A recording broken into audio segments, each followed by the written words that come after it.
কথায় বলে মানুষের আসল সৌন্দর্য তার চেহারায় নয়, বরং তার চরিত্রে থাকে। কিন্তু বদসুরত নাটকের মায়ার জীবনে কি রূপের থেকে গুণের দাম বেশি হবে?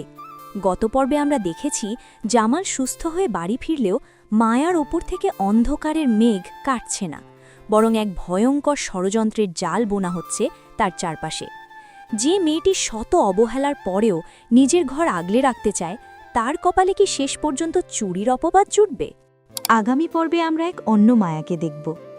সমাজের তুচ্ছ-তাচ্ছিল্য সয়েও সে শিশুদের মধ্যে জ্ঞানের আলো ছড়াচ্ছে। ইমাম সাহেবের অনুরোধে মক্তবে বাচ্চাদের কোরআন শিক্ষা দিচ্ছে সে। জামালের পাথর হয়ে যাওয়া মনটা কি একটু হলেও গলবে? মায়ার সেই পবিত্র রূপ দেখে জামাল কি বুঝতে পারবে সে কোনো সাধারণ মেয়েকে বিয়ে করেনি, বরং তার ঘরে একটা হীরা এসেছে? কিন্তু ঠিক তখনই মরিয়মের বিষাক্ত নিঃশ্বাস মায়ার সবটুকু সুখ কেড়ে নিতে আসবে। গল্পে আসছে সেই মুহূর্ত যা আপনার রক্ত গরম করে দেবে। টাকার লোভে রোমান তার বড় ভাইয়ের সাথে বেইমানি করতে পিছপা হবে না। মরিয়মের কুপরামর্শে রোমান আলমারি থেকে সরিয়ে ফেলবে ব্যবসার 2 লক্ষ টাকা, আর এর পুরো দায় চাপানো হবে মায়ার উপর।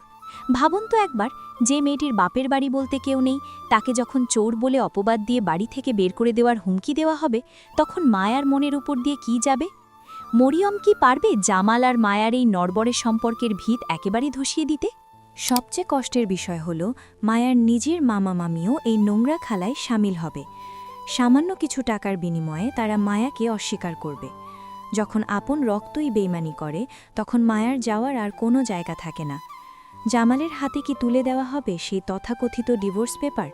মায়া কি পারবে এই বিশাল অবিচারের পাহাড় ভেঙে নিজেকে নির্দোষ প্রমাণ করতে? বন্ধুরা, সত্যের লড়াই অনেক কঠিন। মায়ার এই চোখের নোনা জল কি পাথর গলাতে পারবে? জানতে হলে আমাদের সাথে থাকতে হবে।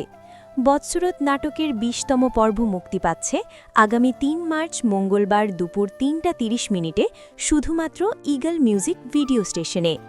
আপনারা কার পক্ষে, মায়ার না মরিয়মের? ভিডিওটি ভালো লাগলে অবশ্যই লাইক দিন, থামস আপ। আর এমন দারুণ সব নাটকের আপডেট সবার আগে পেতে এখনই সাবস্ক্রাইব করুন আমাদের চ্যানেলটি এবং বেল আইকনটি বাজিয়ে নোটিফিকেশন অন করে রাখুন, যেন কোনো পর্ব মিস না হয়।